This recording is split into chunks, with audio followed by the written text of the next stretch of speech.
একজন মানুষের দুনিয়াবি যতই পেরেশানি থাকুক না কেন, তার পরিবার যদি দিনী পরিবার হয়, তার পরিবারে যদি প্রশান্তি থাকে, তো বাহিরের সমস্ত দুশ্চিন্তা কেটে যায় পারিবারিক প্রশান্তির মাধ্যমে।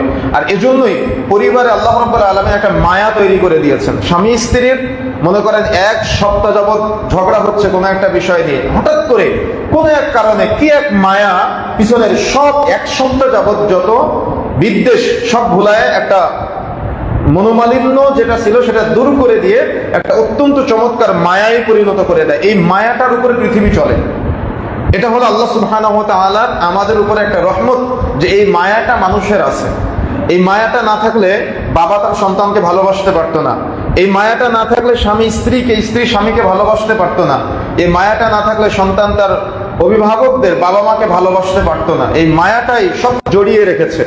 এই জন্য এই মায়ার বন্ধনটা হওয়া দরকার ইসলামের ভিত্তিতে। এই মায়ার বন্ধনটা হওয়া দরকার শরিয়ার ভিত্তিতে। কেন এই বিষয়ে বক্তব্য শোনা দরকার?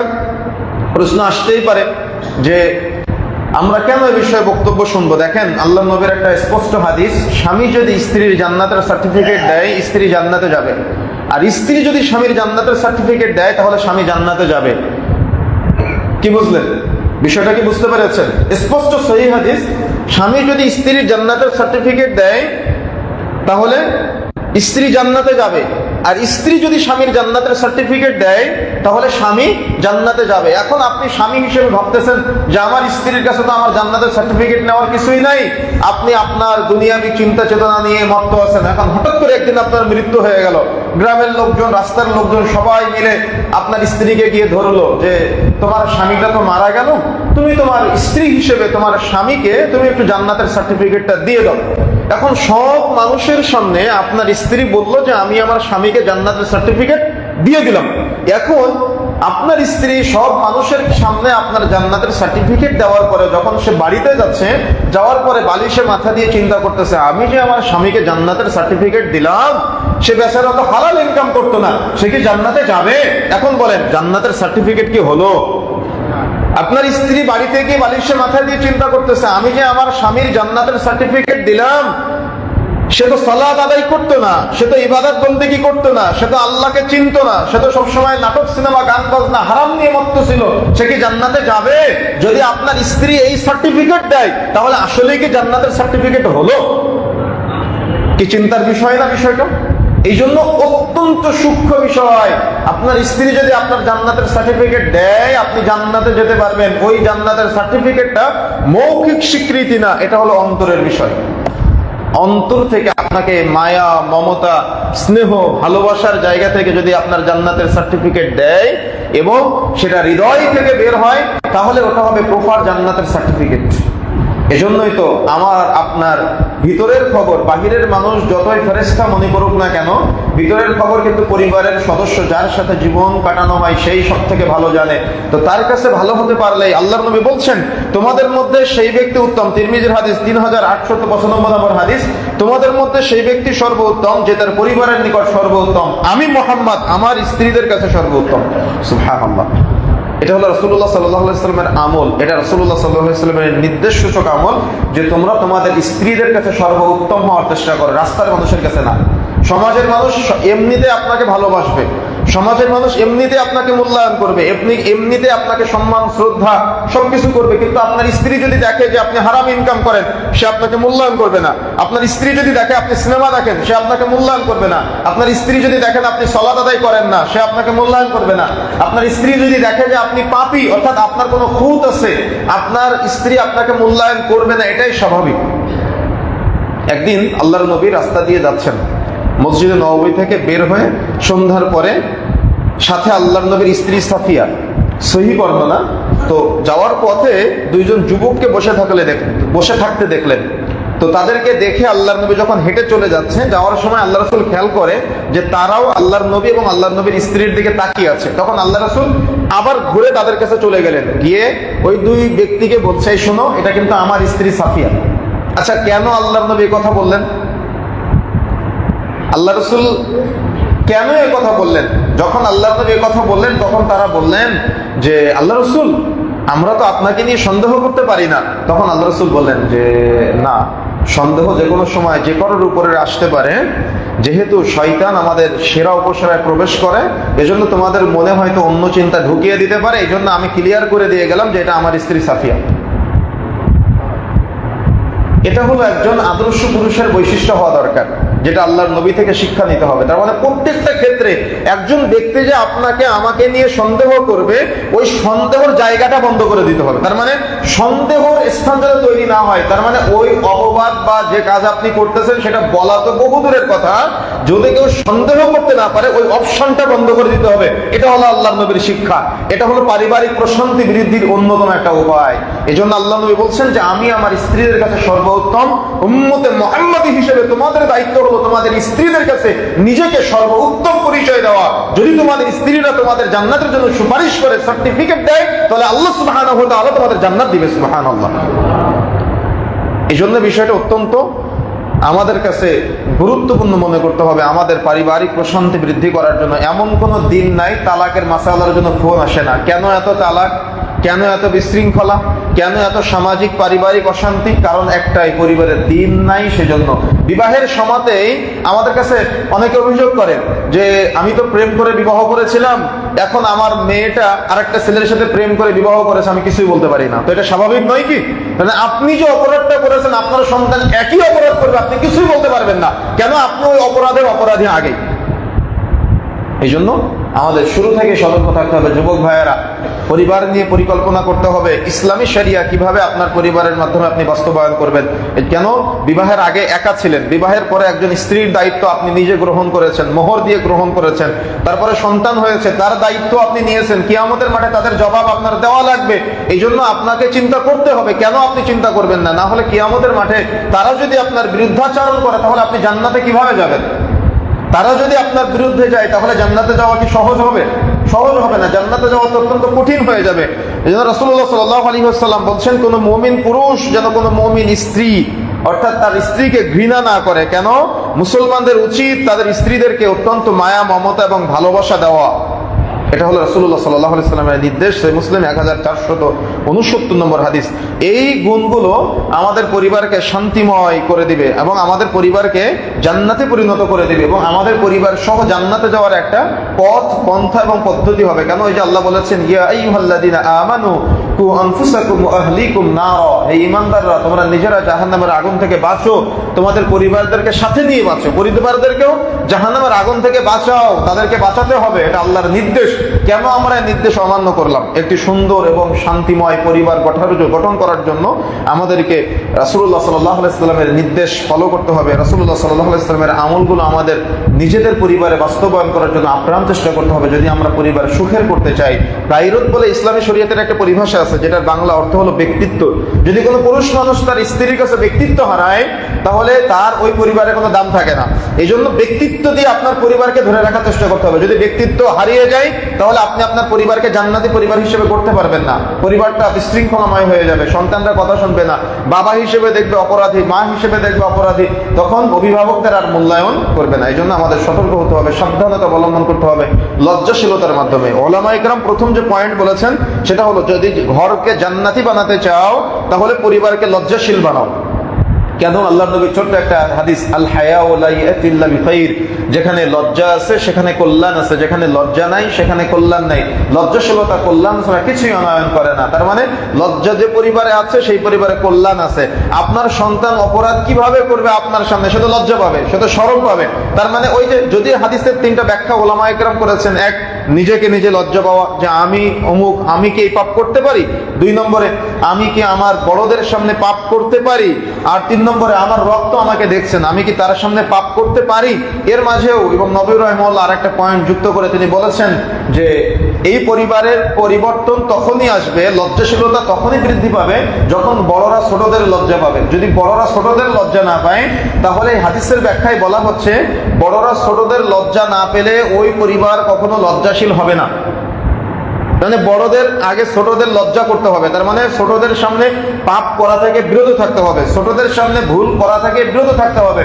কেউ যেন চিরুনি অভিযান দিয়ে আপনার কোনো ভুল খুঁজে না পায়, পাপ খুঁজে না পায়, গুনাহ খুঁজে না পায়, এরকম ব্যক্তিত্বের অধিকারী হওয়ার চেষ্টা করতে হবে সর্ব অবস্থায়। তাহলে আপনার পরিবারটা সুখের হবে, যেটা ওলামা একরাম বলেছেন। প্রথম নম্বর পয়েন্ট লাজনার, যে আমরা আমাদের পরিবারকে লজ্জাশীল পরিবার হিসেবে গড়ে তুলব। যদি আমরা লজ্জাশীল পরিবার হিসেবে গড়ে তুলতে পারি, তাহলে আমরা আমাদের পরিবারকে শান্তিময়, সুখের এবং জান্নাতি পরিবার হিসেবে করতে পারবো ইনশাআল্লাহ। এরপরে আসেন, আমাদের জন্য যে পরামর্শ দেওয়া হয়েছে, যে পরামর্শ ভিত্তিক যদি আমরা পরিবার পরিচালনা করতে চাই, করতে পারি, তাহলে আমাদের পরিবার আমরা জান্নাতের সার্টিফিকেট উভয়কে দিতে পারবো যদি আমরা এই রুলস মেনে চলতে পারি। আল্লাহর নবীর স্ত্রীদের সাথে যে আমল ছিল, অর্থাৎ আদর্শ স্বামী হওয়ার জন্য যে গুণাবলী আল্লাহর নবী থেকে পাওয়া যায়, তার মধ্যে প্রথম নম্বর হলো দিনদারি ও উন্নত চরিত্রের অধিকারী হওয়া, যেটা আল্লাহর নবীর আমল ছিল এবং কর্মে বাস্তবায়ন করেছিলেন। অর্থাৎ স্বামী হিসেবে আপনার দিনদার হতে হবে এবং উন্নত চরিত্রের অধিকারী হতে হবে। সর্বদা আল্লাহর ভয় অন্তরে রাখা এবং সুন্দর চরিত্রের অধিকারী হওয়া, এটা ইসলামের নির্দেশ মুসলিম পুরুষদের জন্য। উন্নত চরিত্রের অধিকারী হতে হবে। আপনার চরিত্রের দিক দিয়ে কেউ যেন আপনাকে নিয়ে কোনো প্রকার কিঞ্চিত কটু কথা বলতে না পারে। যদি আপনার চরিত্রে নিয়ে কেউ কটু কথা বলার সুযোগ পায়, তাহলে আপনি আপনার পরিবারে আদর্শ স্বামী হতে পারবেন না, আদর্শ বাবা হতে পারবেন না, বা আদর্শ পরিবার প্রধান হতে পারবেন না। আর চরিত্রের দিক দিয়েও দিনদারিতার দিক দিয়েও যদি আপনি কোনো অপরাধী প্রমাণিত হন, তাহলে আপনার পরিবারে আপনি দিন পালন করতে গিয়ে আপনি কোনো জোর জবরদস্তি করতে পারবেন না। কেন? একজন ছেলে সে চাচ্ছে তার স্ত্রী সালাত আদায় করুক, সে চাচ্ছে তার স্ত্রী পর্দা করুক, কিন্তু সে আবার তার স্ত্রীকে সাথে নিয়ে মোবাইলে সিনেমা দেখতেছে। বলেন তো, আপনি ওই স্ত্রীকে যাকে নিয়ে সিনেমা দেখতেছেন মোবাইলে বসে বসে, তাকে নামাজ পড়তে বললে সে কি নামাজ পড়বে? সে পড়বে না। কেন? সে জানে তার বাবা সিনেমা খোর, তার স্বামী সিনেমা দেখে, তার স্বামী তার স্ত্রীকে সিনেমা দেখায়, দেখতে সহযোগিতা করে। পশ্চিমকালে ওই স্ত্রীকে আপনি যে অনুরোধ করবেন বা নির্দেশ দিবেন, সে পালন করবে না। কেন? সে জানে তার স্বামী হলো বেদিন। বেদিন স্বামী যদি কোনো স্ত্রীকে কোনো নির্দেশ দেয়, সে পালন করবে, এটা কখনো ভাববেন না, সম্ভব না। কেন? আপনি তার কাছে বেদিন প্রমাণিত হয়েছেন। যদি আপনি তার কাছে বেদিন প্রমাণিত হন আর যদি আপনি তার দিনের সবক দেন, তাহলে সে আপনার কথা কখনো গ্রহণ করবে না, যেটা আল্লাহ নবীর শিক্ষা। এই জন্য বিষয়টা অত্যন্ত বিচক্ষণতার সাথে খেয়াল করতে হবে, যেন একসাথে মিলিত হয়ে কখনো পাপ না করে ফেলেন, গুনাহ না করে ফেলেন, ভুল না করে ফেলেন। এই দিকে আপনাকে সতর্ক থাকতে হবে। তাহলে আপনার দিনদারিতার ভিত্তিতে আপনার স্ত্রী আপনার জান্নাতের সার্টিফিকেট দিবে, আপনার চরিত্রের ভিত্তিতে আপনার স্ত্রী আপনাকে জান্নাতের সার্টিফিকেট দিবে, যেটা আল্লাহর নবীর কথা, যেটা আল্লাহর নবীর আমল। এই জন্য আমাকে আপনাকে দিনদারিতার ভিত্তিতে জান্নাতের সার্টিফিকেট নেওয়ার চেষ্টা করতে হবে। আমাকে আপনাকে উন্নত চরিত্রের মাধ্যমে জান্নাতের সার্টিফিকেট নেওয়ার চেষ্টা করতে হবে। 2 নম্বরে, গভীর ভালোবাসা ও মূল্যায়ন করা। প্রতিটি মানুষের একটা মূল্যায়ন আছে। স্ত্রী হিসেবে স্বামীর কাছে তার একটা মূল্যায়ন আছে। আপনি যে মানের পোশাক পরবেন, তাকে সেই মানের পোশাক পরাতে হবে। আপনি যে মানের বাসস্থানে থাকবেন, তাকে সেই মানের বাসস্থানে রাখতে হবে। আপনি নিজের জন্য যে মানটা পছন্দ করেন দুনিয়াবী জীবনে থাকার জন্য, তাকে সেই মানটা দেওয়ার চেষ্টা করতে হবে। অর্থাৎ তার গভীর ভালোবাসা তার প্রতি এবং মূল্যায়নের যে দৃষ্টান্ত আল্লাহর নবী থেকে পাওয়া যায়, সেই দৃষ্টান্ত আপনাকে ফুটিয়ে তুলতে হবে আপনার পরিবারে। এটা হলো আল্লাহর নবীর একটা আমল এবং আল্লাহর নবীর একটা নির্দেশ। রাসূলুল্লাহ সাল্লাল্লাহু আলাইহি ওয়াসাল্লাম কোথাও সফরে গেলে তার স্ত্রীদের কোনো একজনকে লটারির মাধ্যমে সাথে নিয়ে যেতেন। এটা হলো তাদের প্রতি ভালোবাসা। এই জন্যই ভালোবাসার জায়গা থেকে সফরের ক্ষেত্রে বা দেখা যাচ্ছে অন্যান্য মূল্যায়নের ক্ষেত্রে প্রতিটি মানুষের কিন্তু একটা মূল্যায়ন আছে। কিন্তু দেখা দুনিয়াবি কোনো কারণে আপনি মূল্যায়নের জায়গায় নষ্ট করে ফেলবেন, তার মূল্যায়ন করবেন না, এটা কিন্তু গুনাহের কাজ হবে, এটা কিন্তু পাপের কাজ হবে, এটা কিন্তু ভুল। যেমন আপনি সালাতের ক্ষেত্রে আল্লাহ নবীকে ভালোবাসতেছেন, পরিবার পরিচালনার ক্ষেত্রে আপনার স্ত্রীকে মূল্যায়নের জায়গায় তাকে আপনাকে যথাযথ মূল্যায়ন করার চেষ্টা করতে হবে। এটা ইসলামের নির্দেশ, এটা আল্লাহ নবীর আমল। এজন্য মূল্যায়নের জায়গায় কখনো গড়িমসি করা যাবে না। স্ত্রীকে মন থেকে ভালোবাসা, তার আবেগ অনুভূতিকে যথাযথ মূল্যায়ন করার চেষ্টা করতে হবে। প্রতিটি মানুষের একটা আবেগ আছে, প্রতিটি মানুষের একটা অনুভূতি আছে। অনুভূতির জায়গা, আবেগের জায়গা আপনাকে দেখতে হবে, প্লাস মূল্যায়ন করতে হবে, গুরুত্ব দিতে হবে। বিষয়টা অবহেলা করা যাবে না। যদি আপনি অবহেলা করেন, তাহলে আপনি গুনাহগার হবেন আল্লাহর নবীর ভাষায়। কেন? মনে করেন কখনো আপনার স্ত্রী হয়তো আপনার রাগের মাথায় কোনো কটু কথা বলে ফেললো, তখন আপনি যদি চুপ থাকতে পারেন, রাসূলুল্লাহ সাল্লাল্লাহু আলাইহি ওয়াসাল্লাম বলছেন, আপনি যে কয়বার চুপ থাকবেন, প্রত্যেকবার চুপ থাকার কারণে জান্নাতে একটা করে মর্যাদা আপনার বাড়বে। সুবহানাল্লাহ। একই ভাবে কোনো কারণে স্বামী হয়তো রেগে আছে, স্ত্রী চুপ আছে, এই চুপ থাকাটা জয় কয়বার চুপ থাকবে, প্রত্যেকবারে তার জন্য জান্নাতে একটা করে মর্যাদা বাড়বে। সুবহানাল্লাহ। আর এই চুপ থাকার বরকত হলো, কল্যাণ হলো, এই চুপ থাকার কারণে পরবর্তীতে ওই ভুলটা ভালোবাসায় পরিণত হয়ে যায়। সুবহানাল্লাহ। এই জন্য আমাকে আপনাকে বিষয়টা অধিক গুরুত্ব দিতে হবে। এটা আল্লাহর নবীর নির্দেশ, গভীরভাবে ভালোবাসা ও মূল্যায়ন করা, শুধু স্ত্রীকে না, সন্তানদেরকেও।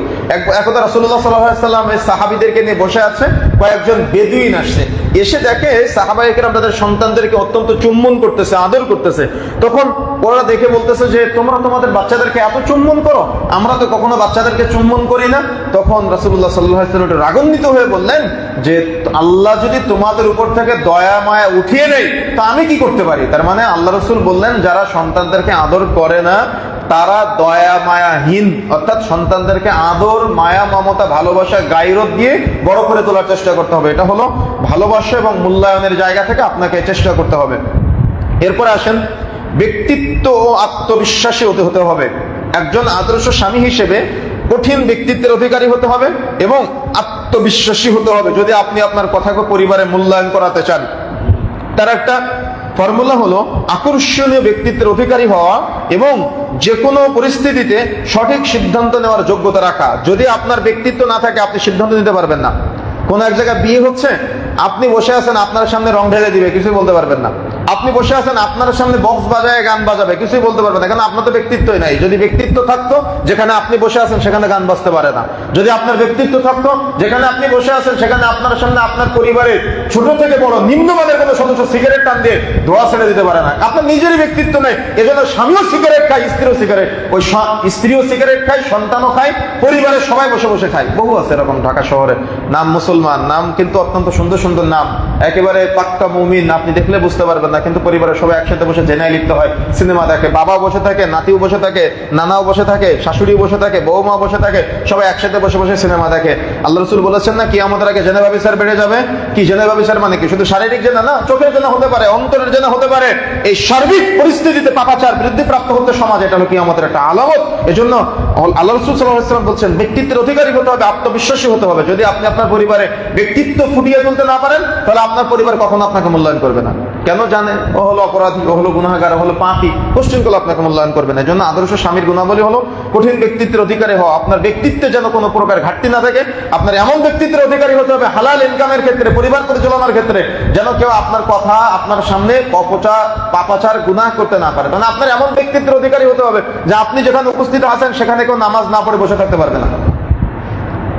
এমন ব্যক্তিত্বের অধিকারী আপনাকে হতে হবে। এটা হলো ইসলামের নির্দেশ, এটা হলো আল্লাহর নবীর আমল, এটা আল্লাহর নবীর নির্দেশ। এমন পরিবেশ তৈরি করতে হবে আপনার। এরপরে ধৈর্য ও দায়িত্বশীলতা।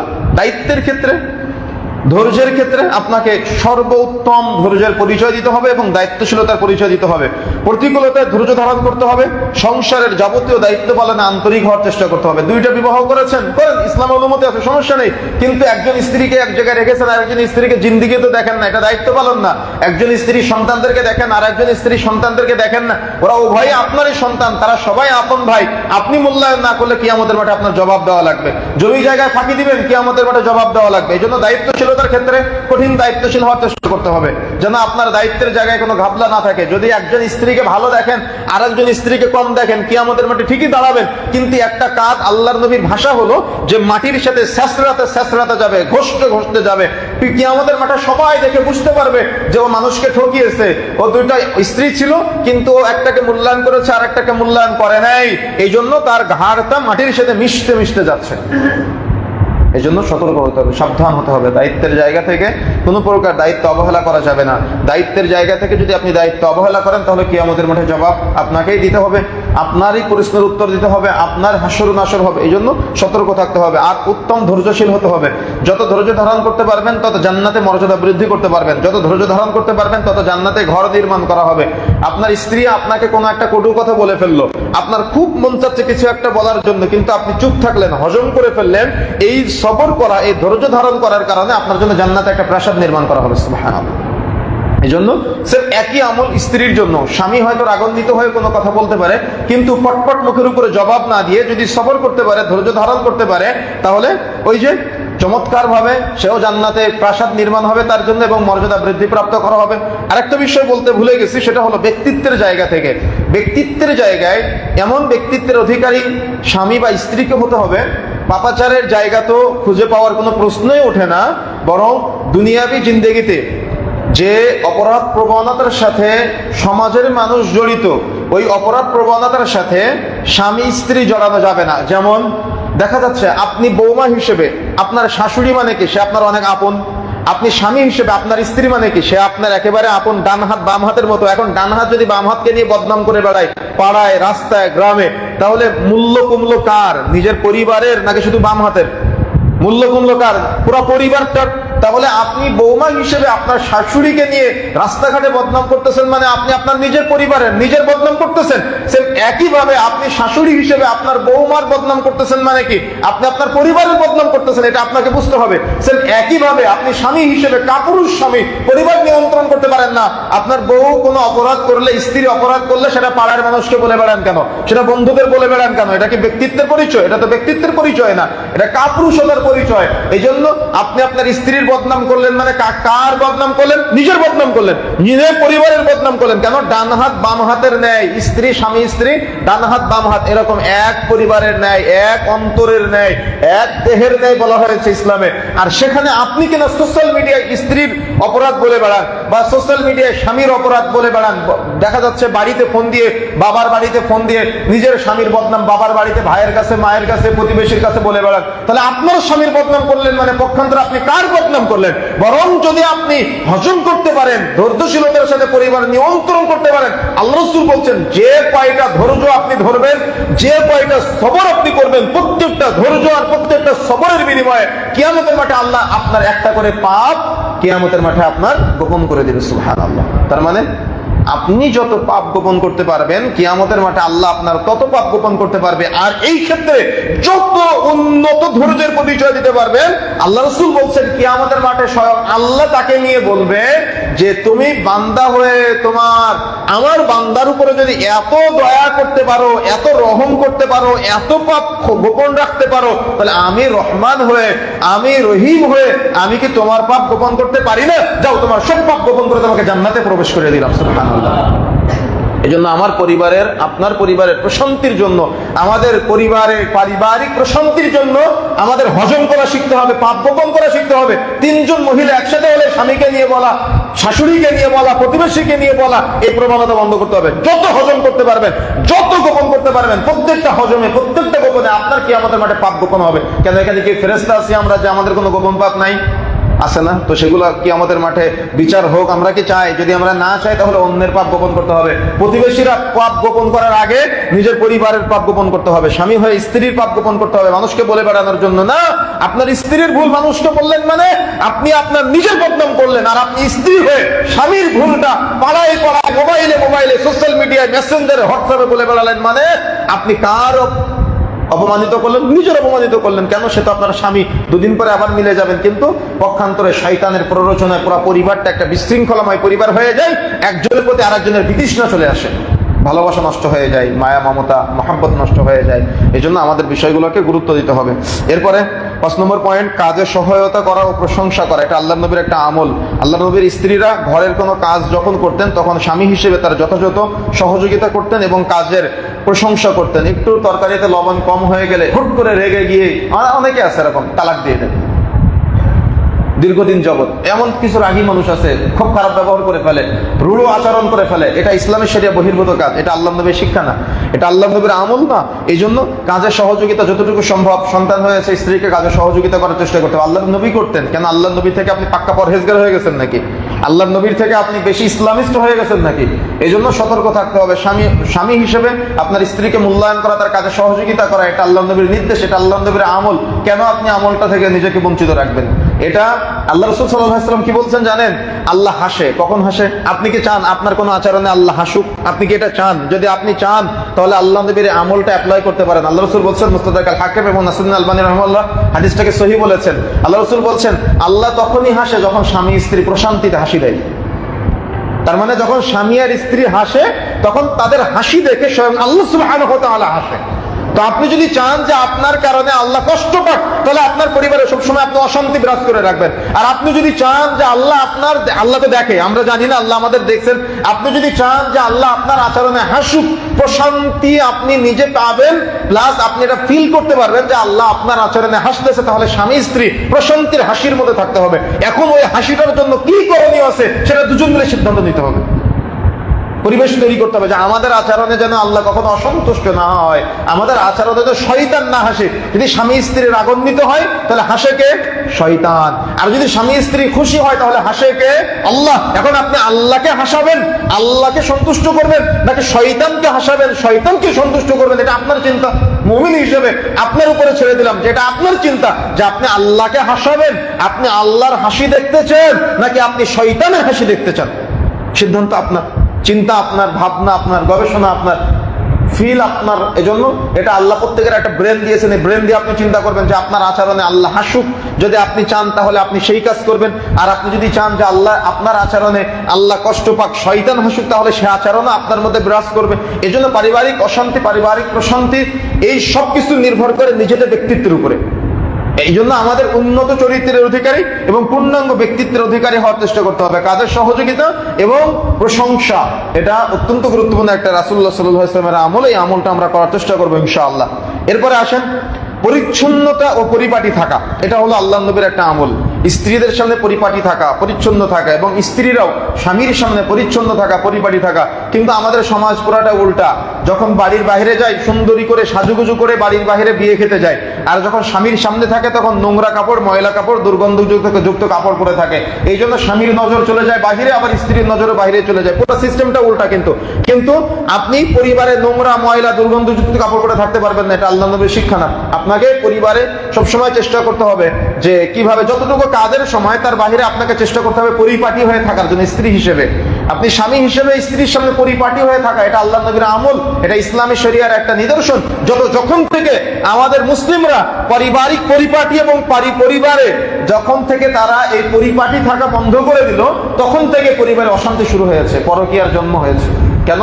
স্ত্রীর কাছে প্রশান্তি পায় না স্বামী হিসেবে, বা দেখা যাচ্ছে স্ত্রী হিসেবে স্বামীর কাছে প্রশান্তি পায় না পরিপাটির দিক দিয়ে, তখন তো অন্যদিকে নজর চলে যাবে, এটাই স্বাভাবিক। এই জন্য পরিপাটির যত চমৎকার পর্যায়ে থাকা যায় তত পরিপাটি থাকা, এটা ইসলামের নির্দেশ, এটা রাসূলুল্লাহ সাল্লাল্লাহু আলাইহি ওয়াসাল্লামের আমল। কেন আপনি এটাকে ডিনাই করবেন? কেন আপনি এটাকে থেকে দূরে সরে থাকবেন?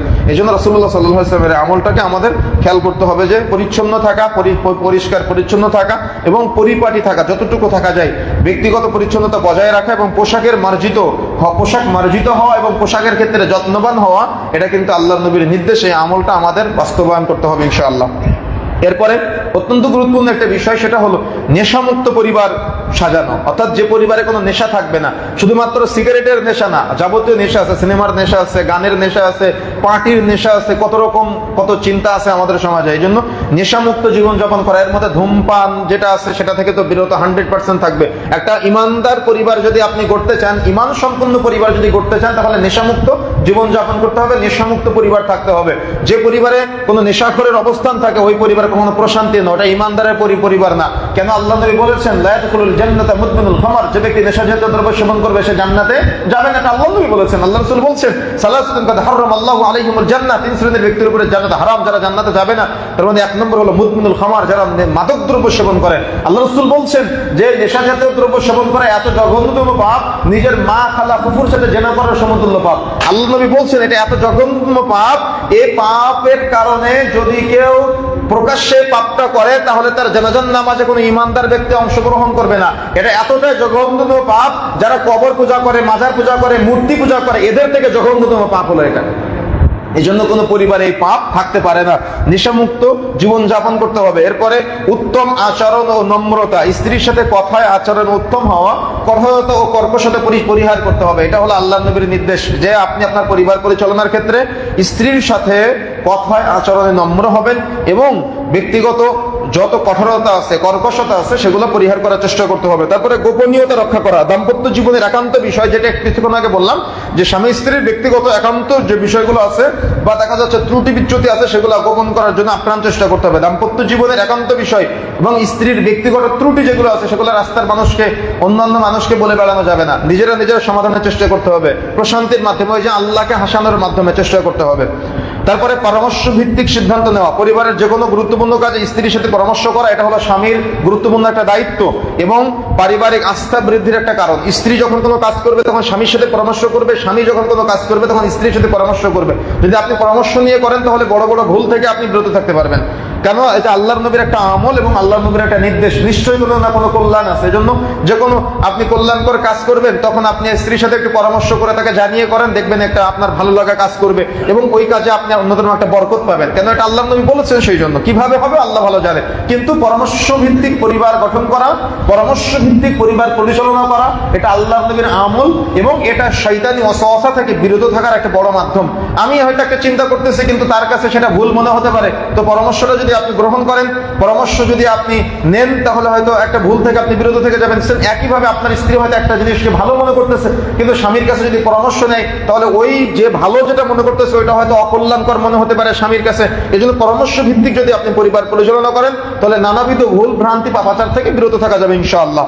এরপরে ক্ষমাশীলতা ও উদারতা, ছোটখাটো ভুল ত্রুটি বড় করে না দেখে ক্ষমা করে দাও। এমনিতে একসময় ঠিক হয়ে যায়, কিন্তু এটা দ্রুত মুহূর্তের মধ্যে মানুষকে বলে না বেড়ানো এবং ক্ষমা করে দেওয়া। যত বেশি ক্ষমা করতে পারবেন তত বেশি আপনার জন্য কি হবে? জান্নাতে ঘর নির্মাণ হবে। আপনার বৌমা আপনার ভুল করেছে, আপনার মেয়ে ভুল করলে কি আপনি রাস্তার মানুষকে বলে বেড়াতেন? আপনি তো বলতেন না। তো বৌমা ভুল করেছে, আপনি কেন পাড়ার মানুষকে বলে বেড়ান? আপনি কেন মোবাইলে মোবাইলে বলে বেড়ান?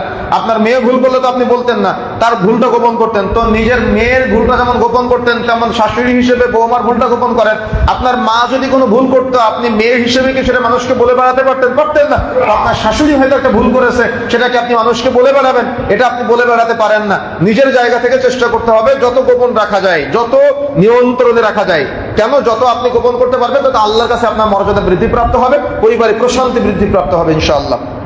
এরপরে গুণগত সময় ও সঙ্গ দেওয়া, অর্থাৎ যতটুকু সম্ভব সন্তানদেরকে সময় দিতে হবে, গুণগত সময় দেওয়ার চেষ্টা করতে হবে। যত সময় দিতে পারবেন তত সন্তানরা আকর্ষিত হবে, আর সন্তানদের থেকে যত নিজেকে দূরে সরিয়ে রাখবেন তত সন্তানরা বিপদগামী হয়ে যাবে। এই জন্য আল্লাহ রাসূলের আমল এবং নির্দেশ, যে যান্ত্রিক ব্যস্ততা বর্তমানে কিন্তু আমাদের যান্ত্রিক ব্যস্ততার কারণে স্ত্রীকে সময় দেয় না অনেক পরিবার প্রধানরা, সন্তানদেরকে সময় দেয় না।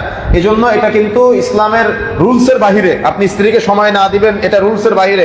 আপনি সন্তানদেরকে সময় দিবেন না, এটা কিন্তু রুলসের বাহিরে। বরং ইসলামের বিধান হলো স্ত্রীকে যত সময় দেওয়া, মূল্যায়ন করা এবং উপহার উপঢৌকন দেওয়া, মাঝে মধ্যে উপহার প্রদান করা। এটা আল্লাহ নবীর একটা নির্দেশ এবং আল্লাহ নবীর আমল ছিল, পরিবারের প্রশান্তি বৃদ্ধি করার একটা মাধ্যম। তারপরে সফরে নিয়ে যাওয়া, মাঝে মধ্যে কোথাও যেখানে ঘুরতে যাওয়া, বাহিরে যাওয়া, সফরে যাওয়া। কেন? আল্লাহর নির্দেশ কিন্তু সিরু ফিল আরদ, তোমরা আল্লাহর জমিন ভ্রমণ করে দেখো। যত ভ্রমণ করবা তত তোমাদের ঈমান বৃদ্ধি প্রাপ্ত হবে। সফর করাটা একটা ইবাদত, এই জন্য মাঝে মধ্যে স্ত্রীকে সাথে নিয়ে সফরে যাবেন। এটা আল্লাহর নবীর আমল এবং আল্লাহর নবীর নির্দেশ। এরপরে পরকালীন সচেতনতা, স্বামী স্ত্রী উভয়ে মিলে পরকালে যদি একসাথে জান্নাতে থাকতে চান, যদি জান্নাতে একসাথে থাকতে চান তাহলে বিষয়গুলো মানতে হবে। আর যদি চান আপনার স্ত্রী জাহান্নামে যাক, আপনি জান্নাতে যান, বা আপনার স্ত্রী জান্নাতে যাবে, আপনি জাহান্নামে যাবেন, তাহলে এগুলো মানার দরকার নেই। আর যদি চান যে উভয়ে জান্নাতে একসাথে থাকতে চাই, তাহলে বিষয়গুলো আপনাকে মানতে হবে, তাহলে বিষয়গুলো আপনাকে ফলো করতে হবে, বিষয়গুলো আপনাকে গুরুত্ব দিতে হবে। চারিত্রিক পবিত্রতার ক্ষেত্রে আপনাকে অবশ্যই গুরুত্ব দিতে হবে। কেন? পরনারীর সাথে যদি আপনি অহেতুক সম্পর্ক জড়ান তাহলে আপনার স্ত্রী, আপনার পরিবারের সব প্রশান্তি শেষ হয়ে যাবে, মূল্য থাকবে না, কোনো প্রকার সিস্টেমের সাথে আপনি হারিয়ে যাবেন। আপনি ইবাদত বন্দিগিতে প্রশান্তি পাবেন না, আপনার ইবাদত বন্দিকে আল্লাহর কাছে কবুলযোগ্য হবে না। এই জন্য সবসময় আল্লাহর কাছে দোয়া করবেন, আল্লাহুম্মা ইন্নী আসআলুকা ইলমান নাফিআ, আল্লাহ তুমি আমাকে উপকারী জ্ঞান দান করো, ওয়া আমালান মুতাকাব্বালা, আমি ওই জ্ঞানের আলোকে এমন আমল করতে চাই যে আমলটা কবুলযোগ্য, রিজকান তাইয়্যিবা, আমাকে এমন রিজিক দান করো যেন যে রিজিকটা হবে তাইয়্যিবা, পবিত্র, হালাল। এজন্য আল্লাহর কাছে এই দোয়াগুলো করতে হবে, আল্লাহর কাছে চাইতে হবে, আল্লাহর কাছে প্রশান্তি চাইতে হবে। পারিবারিক শৃঙ্খলা তৈরি না করে পারিবারিক প্রশান্তির জন্য আল্লাহর নবীর এই রুলস, এই নীতিগুলা আমাদের ফলো করতে হবে। এরপরে স্ত্রীর আত্মীয় স্বজন যারা আছে, অর্থাৎ স্ত্রীর বাবা মা ভাই যারা আছে, তাদেরকে যথাযথ সম্মান করা, নিজের সামর্থ্য অনুযায়ী স্ত্রীর ভরণ পোষণ চিকিৎসার পাশাপাশি অন্যান্য মৌলিক চাহিদা পূরণের চেষ্টা করতে হবে। প্লাস স্ত্রীর আত্মীয় স্বজন যারা আছে তাদেরকে মূল্যায়ন করতে হবে, এটা আল্লাহর নবীর নির্দেশ। কেন? আপনি কিন্তু পৃথিবীতে বাবা মা হিসেবে অন্য কাউকে ডাকতে পারেন না, বাবা হিসেবে, মা হিসেবে, আব্বু হিসেবে ডাকতে পারেন না। কথাকে বোঝেন ভালো করে। কিন্তু আমাদের ছেলেদের বাবা তো মেসি, তাই না? কে বললো না কদিন আগে দেখলাম যে ওর বাবা নাকি মেসি বলতেছে। তার মানে ওই বেচারা থাকে কোথায়? বাহিরে, আর ওর বাপ, সন্তান, বউ, বাচ্চা সব নাকি বাংলাদেশে আছে। তো এদেরকে সচেতন করার জন্য আল্লাহর নবীর এই বিধান। স্ত্রীর আত্মীয় স্বজন, স্ত্রীর বাবা মাকে আপনি বাবা মা বলতে পারেন, এছাড়া পৃথিবীর কাউকে আপনি বাবা মা হিসেবে সম্বোধন করতে পারেন না। নিজের বাবা মার বাহিরে আপনি ওই যে মূল্যায়নের জায়গাটা, তার স্ত্রী হিসেবে আপনি আপনার বাবা মাকে আপনি মূল্যায়নের জায়গায় মূল্যায়ন করার আপ্রাণ চেষ্টা করবেন। কেন? স্বামী স্ত্রী হলো অত্যন্ত মহাব্বতের, অত্যন্ত মায়ার, ডান হাত বাম হাত যেমন আমাদের একসাথে, এরকম মায়ার মহাব্বতের ভালোবাসার। এজন্য তার পরিবারের সদস্যদেরকে মূল্যায়ন করতে হবে।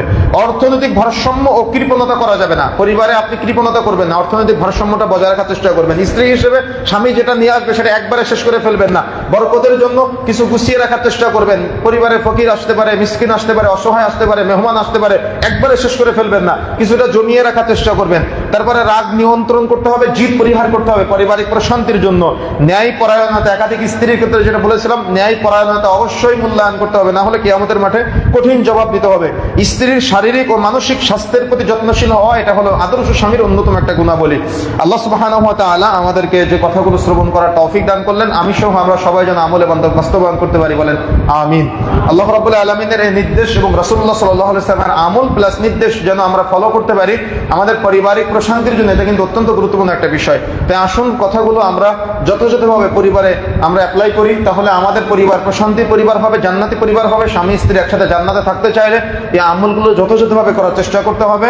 ওই যে জান্নাতের সার্টিফিকেট তো দরকার আছে না, যেটা হৃদয়ের সার্টিফিকেট, অন্তরের সার্টিফিকেট। দেখা যাচ্ছে কোন স্ত্রী মারা যাওয়ার পরে স্বামীকে বললো যে তোমার স্ত্রীকে জান্নাতের সার্টিফিকেট দাও, জানাজায় দাঁড়ায় সবার সামনে বলে দিলেন আমার স্ত্রীকে জান্নাতের সার্টিফিকেট দিলাম, কিন্তু বাড়িতে গিয়ে বলতেছেন যে ও তো পর্দা করতো না, তাহলে তো সার্টিফিকেট হলো না। এই জন্য স্ত্রী হিসেবেও আপনাকে ওই সার্টিফিকেটটা নেওয়ার চেষ্টা করতে হবে।